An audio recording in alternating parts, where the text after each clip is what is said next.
Hello, my wonderful friends. It's me, your favorite space uncle. And it is time once more for a story from my own subreddit, actually, which is a good place to submit stories if you'd like for me to read them. That was a shameless plug, and I don't even care. So let's read one. This is actually a continuation of one from Reddit user Not a Milady. I remember you, and I remember a lot of this story, so I'm very interested to see where this is going to go. But for those of you who don't remember, this is a continuation of the BarnBeards story, which is, there's people who are not taking care of their horse.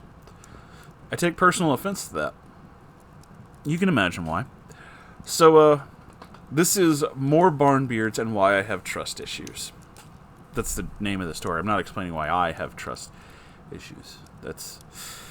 Moving on, let's just read it. There we go.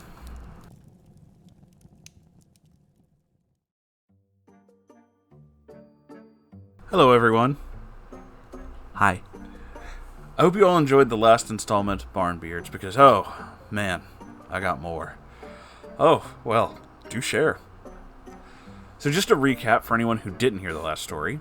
A and B are sister Legbeards who board Granny, an elderly and severely neglected horse, at the barn. I also board my horse, Lancelot. Names and initials have been changed because I'm not sure if anyone in this story is on Reddit, and my horse is pretty well known in my state. That's fair. The story will introduce two new characters, C and her mom, D. C boarded her horse, Fluffy, at the barn as well. When C first arrived at the barn, A and B were preparing to move out of state with Granny, so things were a little chaotic. C was really nice, and unlike A and B, knew her stuff when it came to horses. I was going out of town for a week, and my horse sitter bailed on me last minute. I asked C if she'd be willing to take care of Lancelot. She agreed. Now at my barn, boarders are in charge of feeding/cleaning up after their own horses. It used to be that we could get reduced rates for doing this, but the barn owner decided to drop the cost of boarding and make cleaning one's own horse mandatory. Mandatory? That's not a word. Because of this, I asked C if she would prefer cash payment for cleaning Lancelot or for me to clean Fluffy for a week in exchange, and she preferred cash. That's not a problem. My trip came and went. I paid C when I got back, threw in a little extra because she did a really good job.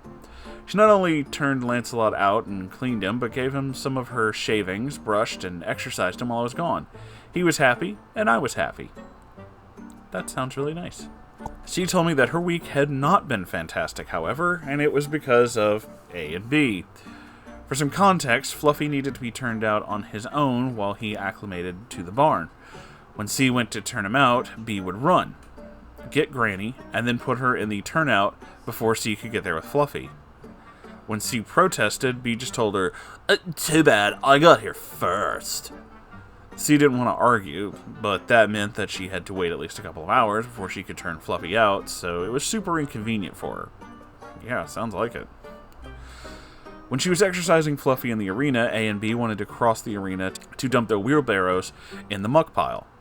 C moved to the far end of the arena so she wouldn't be in the way, and kept working Fluffy. But A and B yelled that he was going to run them over, and to stop so that they could cross. The arena is plenty big enough for them to cross without Fluffy disturbing them, but as a reminder, A and B are scared of horses.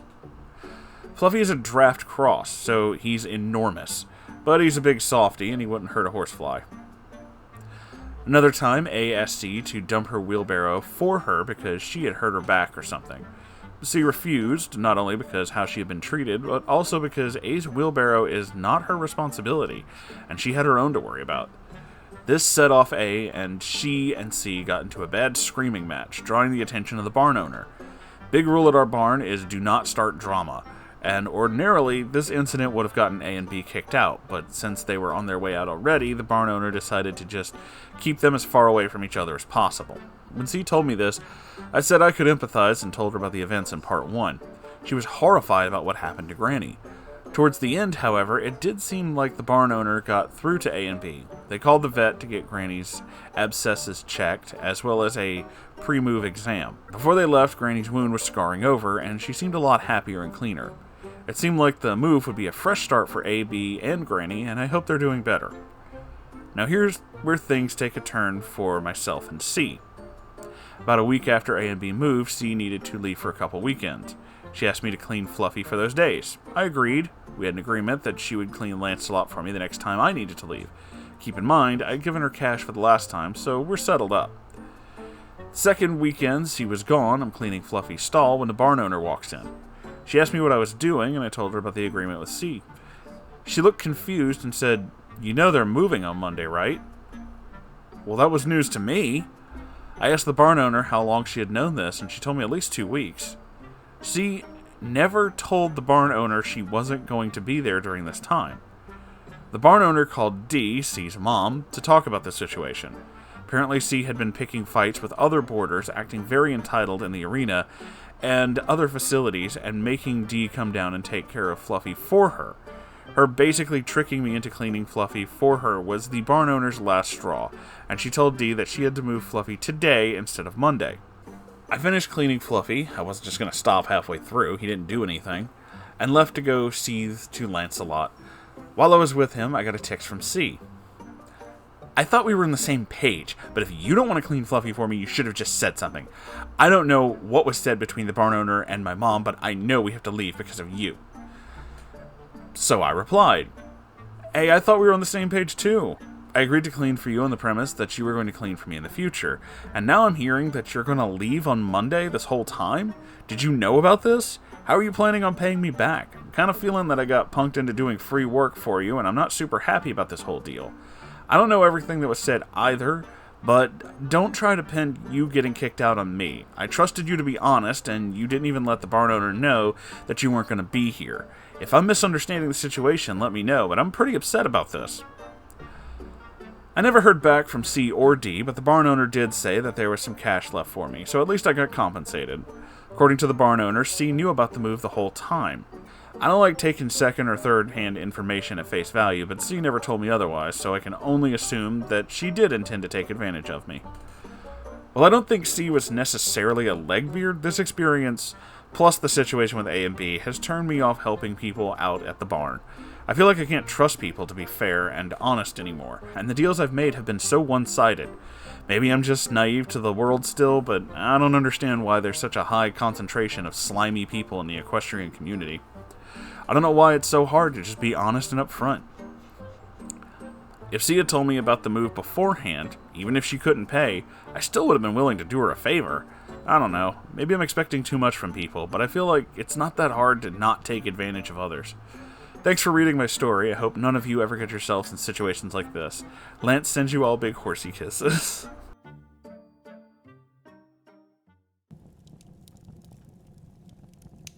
Well, as a, kind of predecessor before me saying anything else, stories submitted to my own subreddit do not necessarily have to be about neckbeards or legbeards. They can just be about anything that you think is interesting, and sometimes they get made into videos. That being said, I agree with you. I don't think C is technically a legbeard, but that was kind of an ass thing to do. I mean, if you knew you were going to be leaving and you weren't able to, pay someone back or, make good on your, help or whatever, I'm saying a lot. If you weren't capable of just making good on that, just say so. Just say that, you need this favor or whatever and find some other way to work it out or something. But to just be like, hey, I'm doing this thing and I'll pay you back later, except no, I won't buy, is kind of a dick move. I'm not gonna lie. That's pretty much a dick move in every basic way. So, no, I can understand you being kind of pissed about that. And considering the people that you've met at this barn so far, I do not blame you for not wanting to talk to any of these people. Totally makes sense, dude. That is really fucked. So, yeah. Don't blame me on that front. But thank you for sending in a story. And thank you for helping us, I guess, kind of continue this tale to know more about what's going on. I don't know anything about owning horses. I just am one. And that's odd. I didn't think there was so much drama in just taking care of a horse. But apparently that's a thing.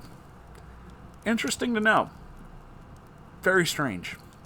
Anyway, If you enjoyed this story, please make sure you do the YouTube thing, the like, comment, subscribe, mainly because YouTube really doesn't like it when small channels get attention, so do it anyway, out of spite. Fuck them, right?